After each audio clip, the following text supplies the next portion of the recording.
Good morning. এখন বাজে 10:51। আমরা আবার বেরোচ্ছি। বৃষ্টির অবস্থা খুব একটা ভালো না। সেই পরশু দিনকের থেকে বৃষ্টি রোদ হচ্ছে, কিন্তু পরশু দিন থেকে লাগাতার বৃষ্টি হচ্ছে। বেরোচ্ছি এখান থেকে। এদের হিসাব ক্যালকুলেশন অনুযায়ী আমাদের সময় লাগার কথা 5 ঘন্টা। আমাদের সাইফুল্লাহর শরীরটা একটু খারাপ হওয়ার কারণে আমরা চেষ্টা করবো আজকে যেভাবে বেরিয়ে যাওয়ার, যদি ঠিকঠাক চলে সব কিছু। চলেন, রাস্তায় দেখা হচ্ছে। বৃষ্টিতে মোবাইলের অবস্থা ভালো না। এখান থেকে ব্যাম্বোর হচ্ছে গিয়ে দূরত্ব 1 ঘন্টা এদের হিসাবে। দেখা যাক কি হয়।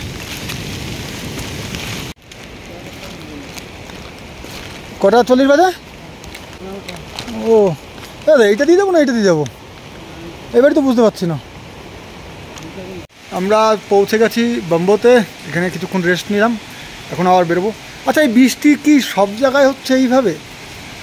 এই কটা দিন বৃষ্টিতে ভিজে ভিজে জানি না কখন জ্বর চলে আসবে। আর এই যে হোটেলটায় রয়েছি, এটা পুরো পরিত্যক্ত, কেউ নেই। সিজন ছাড়া বোধহয় কেউ থাকে না। বৃষ্টি থাম থাম থাম। 15 মিনিট মতো বসে আবার বেরিয়েছিলাম 12:05। কিন্তু এখন কি লাঠি থুয়ে গেছি। লাঠি আমি ইউজ করতাম না, কিন্তু এই সময় ইউজ করতে হচ্ছে, কিছু করার নেই।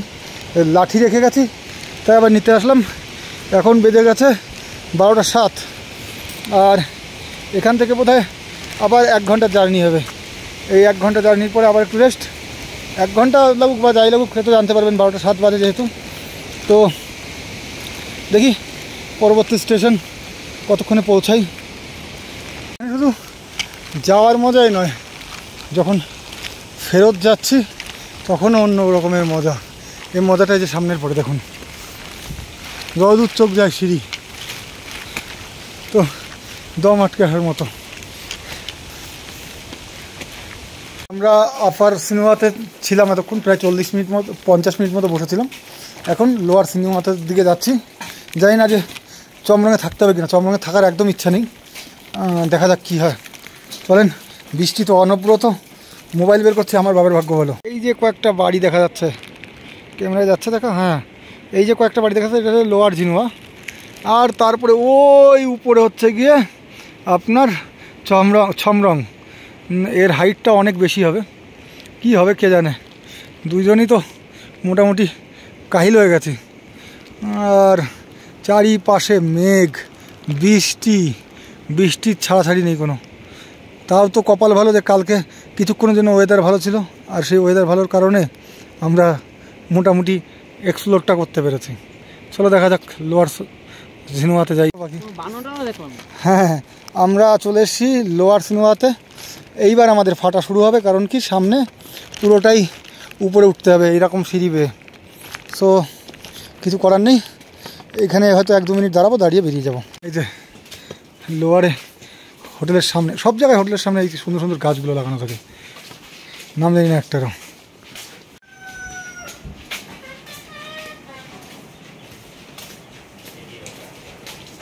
फूल तो जानते, नाम क्या है? नाम जानते हो? नाम नहीं, पता नहीं। नाम पता नहीं ना?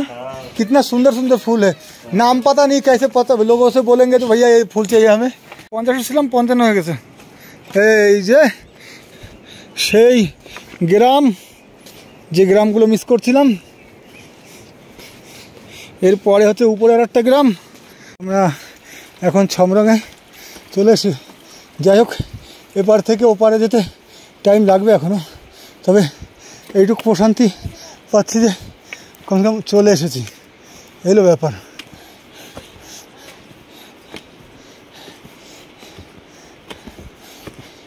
সামনেই অফিসে এন্ট্রি করাতে হবে, করিয়ে তারপরে উপরের দিকে যাবো। মনস্ট্রির সামনে এখনও অনেকটা যেতে হবে, আর কুলাচ্ছে না। কুলাই বা কী করে?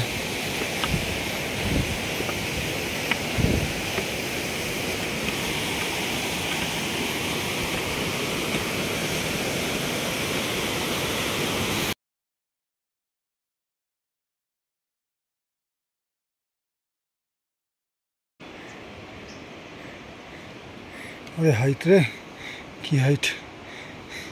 এখনো এইটুক আছে। ওপাশে যা আছে তো আছে, এই সিঁড়িটার কথা বলছি শুধু। बैम्बो में 6 हो गए। अच्छा, यहाँ पे आपका किलोमीटर काउंट नहीं होता क्यों?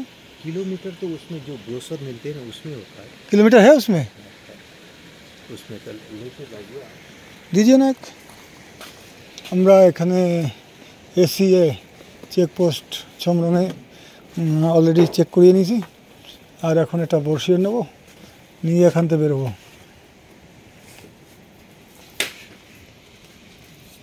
कब आपको एक देंगे और उनको thank you thank you thank you. कहाँ पे किलोमीटर कहाँ है, थोड़ा दिखा दीजिए ना। किलोमीटर देखा ही नहीं।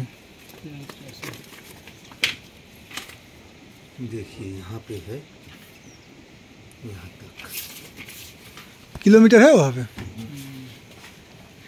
हम देखा नहीं था हमारे।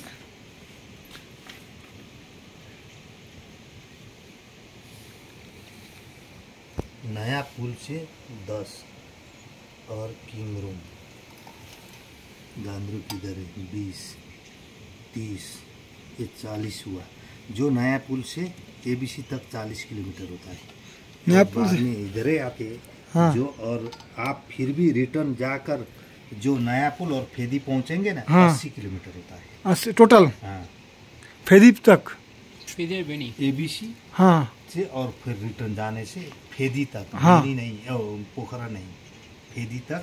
और नया पुल होने से भी वो 80 थोड़ा कम ज़्यादा होता है, कम ज़्यादा हो सकता है। जी समझ रहे ऐसा है, इसमें लिखा हुआ है। বিকেল হয়ে গেছে, গাড়ি ঘোড়া পাওয়া যাবে না, আর পেলে অনেক বেশি ভাড়া চাইবে, সেই কারণে ইনি বারণ করলেন যে আগামীকাল যেহেতু আমরা আজ ছমরঙে থাকবো। হ্যালো গুড মর্নিং, কেমন আছো সবাই? আশা রাখছি সবাই খুব ভালো আছো। আমরা আছি খুব ভালো। আমরা ছিলাম ছমরঙে, আর ছমরং থেকে এখন বেরিয়ে যাব।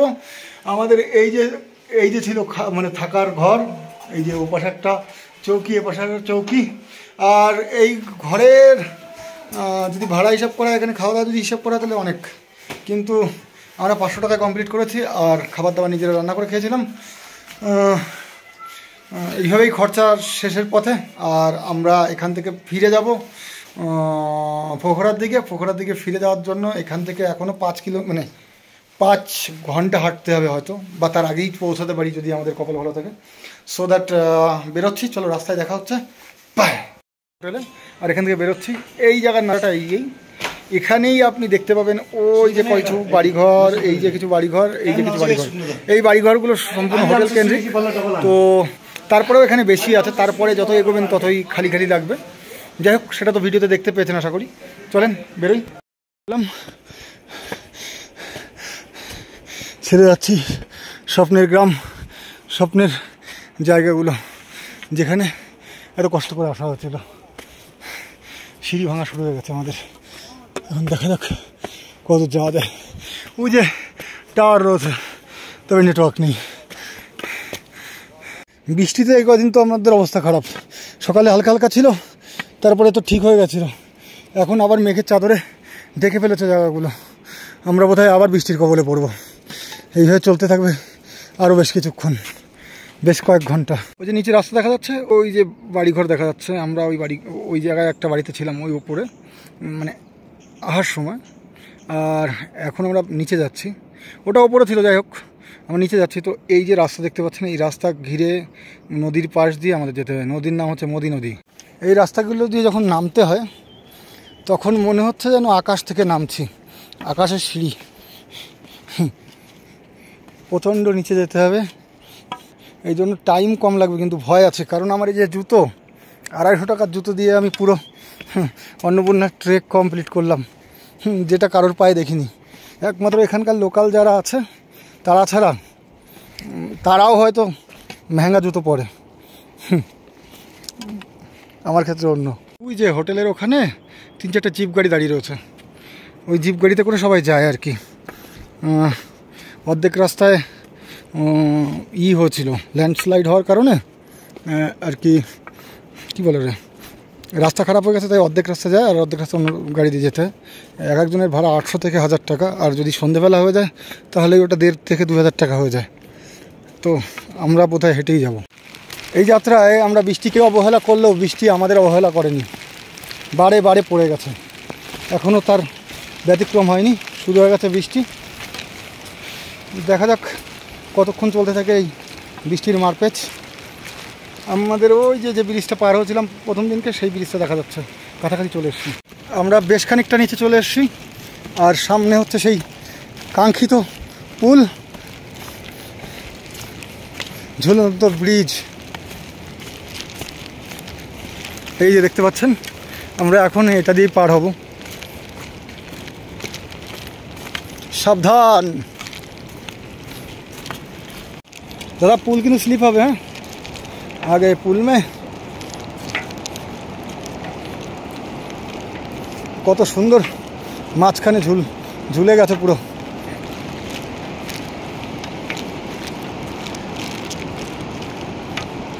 স্লিপ খাওয়ার প্রচুর ভয় রয়েছে, আর আমার জুতো গেছে। দাদা আগে যাবেন? আমার কিন্তু টাইম লাগবে, কারণ আমার জুতো গেছে পুরো বিট নষ্ট হয়ে। 250 টাকার জুতোর কতদিন যাবে। যখন হাঁটছি ব্রিজটা প্রচণ্ড দুলছে, এ তো মাঝখানে রড দেওয়া রয়েছে। রড দেওয়ার কারণে আমার জুতোটা চলছে আর কি। এরকম জুতো পরে কেউ এইসব ট্রিপে আসে না। আমার কাছে এক জোড়া জুতো ছিল, কিন্তু বিষয়টা হচ্ছে বৃষ্টির কারণে ওটা পরা কঠিন ছিল, শরীর খারাপ। আর তার থেকেও বড় কথা, জুতোটা ছিঁড়ে গেছে, নেই আমার কাছে সেরকম কিছু। কতটা ছিঁড়েছে দেখাবো ওখানে পরে। প্রায় ব্রিজ পার হয়ে এসছি। এইবার কেসটা হচ্ছে গিয়ে, এখান থেকে সবাই জিপে যায়। জিপে রেটের ঠিক নেই, 1000 1500, আর যদি লোকজন না থাকে রিজার্ভ করে গেলে প্রায় 3000। তো দুইজনে এত টাকা দেবো না, আমরা আরও এক্সট্রা 2-2.5 কিলোমিটার 2-2.5 ঘন্টা হাঁটবো। হেঁটে তারপরে বাস নেওয়ার চিন্তা করব। কারণ যদি এখান থেকে 2-2.5 ঘন্টা হাঁটলে আমরা টাকাটা বাঁচিয়ে নেব। বাঁধাকপি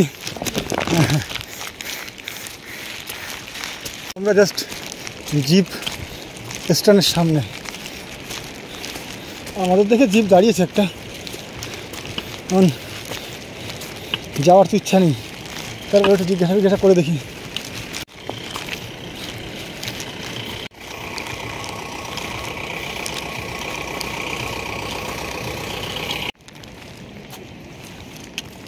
कितना रुपया भैया जीप में? 3000 लगेगा। 3000 नीचे तक जाना है? नया पुल तक? नहीं वो रास्ता बंद है ना। किलो तक 3000? और रिजर्व में। हाँ, और आदमी नहीं आए। आदमी किसको लेके आए बताओ? लोकल भाड़ा कितना है? लोकल भाड़ा भी वही है, एक जीप का रेट वही रहता है, वो 8 लोग डालता है, पर अभी नहीं है। 8 लोग होगा तो उस हिसाब से पैसा होगा। हाँ, उस हिसाब से वही डिवाइडेड करेंगे ना। हमारे पास उतना बैलेंस नहीं होता है, हम देख रहे हो कैसे। ठीक है, कोई बात नहीं, थैंक यू। हम लोग काठमांडू से पैदल आए हैं। काठमांडू से पैदल आए, पूरा कंप्लीट किया, फिर पैदल ही जाएंगे। रुको जरा, कोई नहीं है पीछे। कोई नहीं है। कितना देगा था? नहीं, हमारे बजट में ही नहीं है। हम तो टोटल काठमांडू से यहाँ तक 10,000 में कंप्लीट किए दोनों। 10,000 में टोटल 10,000 में कंप्लीट किए दोनों। ठीक है, कोई बात नहीं भाई, थैंक यू। जाएगा वो कितना देगा बताओ? नहीं, हमारे पास बजट ही नहीं है। ভাড়াটা জাস্ট আপনাদের শোনালাম। বা তো বুঝলেন তো কী অবস্থা। 1:31 বাজে, আমরা আবার হাঁটা শুরু করেছি। আমরা যাব কিলু, তাই না দাদা? আমরা যাব কিলু। তো 1:31 বাজে, দেখি কিলুতে পৌঁছাতে কতক্ষণ লাগে পায়ে হেঁটে, তারপরে না নির্ণয় নেওয়া যাবে। আর কিলু পৌঁছাতে পারলে, যদি 5টার আগে পৌঁছাতে পারি, তাহলে কিন্তু আমরা বাস পেয়ে যাব। আর বাস পেয়ে গেলে ওখানেও খরচাটা কিছুটা কমবে। যদি না পাই, কিলুতে থাকার ব্যবস্থা আছে অবশ্যই, কিন্তু আমি চাইছি না যে কিলুতে থাকার জন্য পয়সা লাগবে না, তবে থাকতে চাইছি না। চলো, পাহাড় পার করে গেছিলাম, আবার কত পাহাড় পার করে চলে এলাম। আর এখান থেকে টাটা জানিয়ে দিলাম, আগামীতে অন্য কোথাও যাব, সেই আশাতেই আছি। ভালো থাকবেন। ফেরার পথে এই রাস্তাটা ক্লিয়ার ছিল, কিন্তু এই মুহূর্তে এখানে মানে নেপালের হিসাবে ছোটোখাটো একটা ল্যান্ডস্লাইড হয়েছে। নেপালের হিসাবে আমি কিন্তু বলছি না যে ছোটোখাটো, কিন্তু এখানে যে পরিমাণে ল্যান্ডস্লাইড দেখেছি সেই হিসাবে এটা অনেক ছোট, তবে দুঃখজনক। যখন গেছিলাম তখন কিন্তু ঠিক এরকম ছিল না। কী করা যাবে, প্রকৃতির সঙ্গে আমরা কেউ পারবো না। আমরা এখান থেকে কতদিন আগে, হয়তো 6 দিন আগে হয়তো গেছি, 6 দিন না 5 দিন, যাই হোক, তখন কিন্তু এই রাস্তাটা পুরো ক্লিয়ার ছিল। এই দেখতে পাচ্ছ, হতে থাকে এগুলো।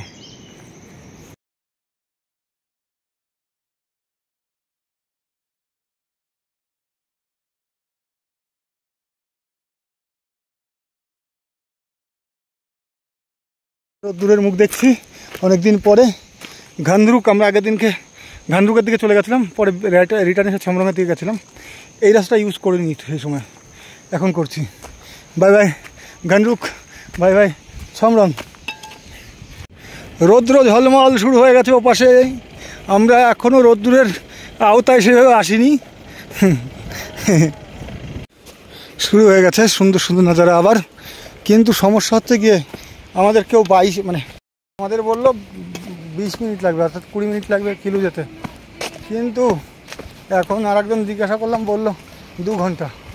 ওই বাপরে, এখন মন টানছে না, তাই এত সুন্দর জায়গাও ভিডিওতে আনতে কষ্ট হচ্ছে। কত সুন্দর জায়গা, কিন্তু কখন পোখরা পৌঁছাবো সেই টেনশান, সেই কষ্টেই আছে। পিছনে কত মানুষের কাছে জিজ্ঞাসা করছি কত দূর কিলো, কেউ বলেছে 20 মিনিট 20 মিনিট, কেউ বলেছে 2 ঘন্টা, আর একজন বলেছে 2 ঘন্টা, একজন আধা ঘন্টা, আরও একজন আধা ঘন্টা। তাহলে এখানে 2 কিলোমিটার দেখছি, বড়জোর আমাদের 10 থেকে 15 মিনিট লাগবে আশা করি, আর নয়াপুল 10 কিলোমিটার। চলো কোনো ব্যাপার না, যাই পৌঁছায় আগে, চলেন। আমরা রয়েছি এই মুহূর্তে শিবাইতে রয়েছি, 4:31 বাজে, আর বেশি দূর নেই, আর একটুখানি আছে, পৌঁছে যাবো আমরা। 2 কিলোমিটার যখন দেখলাম যে আর মাত্র 2 কিলোমিটার আছে, তখন থেকে আমাদের সময় কেমন যেন হয়ে যাচ্ছে, সময় কাটছেই না, হাঁটছি রাস্তা ফুরাচ্ছেই না। যাই হোক, কি আর বলবো, মাথায় ঢোকে না। উফ, বর্ষায় এসে কত ঝর্ণাই না দেখলাম, কয়েক হাজার। অন্য সময় এই মজাটা হয়তো পাওয়া যায় না। আর এই ঝর্ণার মজা নিতে নিতেই কিলুর কাছাকাছি, কোথায় এখনো দেখতে পাইনি কিলু, যদিও এই সামনে হবে হয়তো। 1:30টার সময় যখন গাড়ির ভাড়া জিজ্ঞাসা করেছিলাম, দুজনকে 3000 টাকা, গাড়ি 3000 টাকা, আর যদি 8 লোক হয় তাও 3000 টাকা, কিন্তু কোনো গাড়িতে লোক ছিল না, তো আমরা না করে দিই। এবং 1:30টার থেকে এখন 4:38 বাজে, এর ভেতরে আমরা কমপ্লিট করে ফেললাম, কিলো চলে এলাম, অর্থাৎ 1.5-3,000 টাকা বাঁচিয়ে নিলাম। এই যে গাড়ি স্ট্যান্ড, আমাদের গাড়ি স্ট্যান্ড সামনে, তাহলে আজকে আমাদের বেঁচে গেল 1.5-3,000 টাকা, আর সেটা হচ্ছে গিয়ে 3 ঘন্টার ব্যবধান। এখান থেকেও 3-4 হাজার টাকা শুনলাম, এখন ড্রাইভারের সাথে জিজ্ঞাসা করিনি, দেখা যাক কী করে। স্ট্যান্ডে দেখি আরেকজন, বাবা খুব খুশি, আমরা যাবো পোখরা, 500 করে ভাড়া, 500 করে ভাড়া। শেয়ারিং গাড়ি পেয়ে গেছি, 500 টাকা করে ভাড়া, 3,000 টাকা বাঁচালাম হেঁটে হেঁটে। আর এখান থেকে যাব, চলো রাস্তায় যাওয়া যাক, রাস্তায় যাওয়া যাক। ব্যাগ থেকে একটুখানি স্বস্তি পেলাম। কি ফিল হচ্ছে? ফিল কি হচ্ছে? আলহামদুলিল্লাহ খুবই ভালো। জার্নি, নেপালের জার্নি আপাতত কমপ্লিট। তারপরে আসলে ওরকম জার্নি হয়তো নেপালে জার্নি ব্যাগ পিক থেকে লাভার করে কেমন ফিল হচ্ছে? মনে হচ্ছে শরীরে কিছু নাই। চলেন তাহলে, রাস্তাটা দেখা নাই। রাস্তা, এই রাস্তা দিয়ে আমাদের গাড়ি যাবে, এটা দিয়ে আমরা হেঁটে হেঁটে গেছি, ব্যাগ মাথার উপরে করে নিয়ে।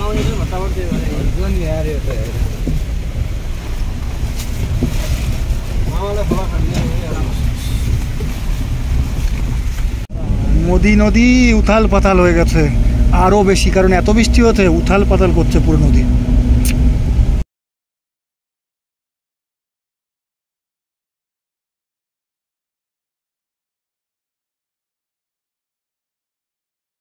এই যে এইমাত্র চেকিং পোস্টের থেকে ওই মেরে নেওয়া হলো, আমাদের যাওয়া লাগেনি, দাদাটাই করে দিল। এই যে 23 তারিখ স্টাম্প মেরে দিয়েছে। তো এটাই হচ্ছে আমাদের সার্টিফিকেট। আমরা যে অন্নপূর্ণা বেস ক্যাম্প গেছিলাম তার। অনেক অনেক ধন্যবাদ। ভিডিও রেকর্ডই হয়নি। আমরা পোখরার দিকে যাচ্ছি, নয়াপুল থেকে টাটা বাই বাই করে দিই। নয়াপুল ওই যে আবার সে চলে এসেছি বিখ্যাত গ্রাম লুমলেতে, যেটাকে কিনা বলা হয় পালের দ্বিতীয় চেরাপুঞ্জি, যেখানে প্রচুর বৃষ্টি হয়।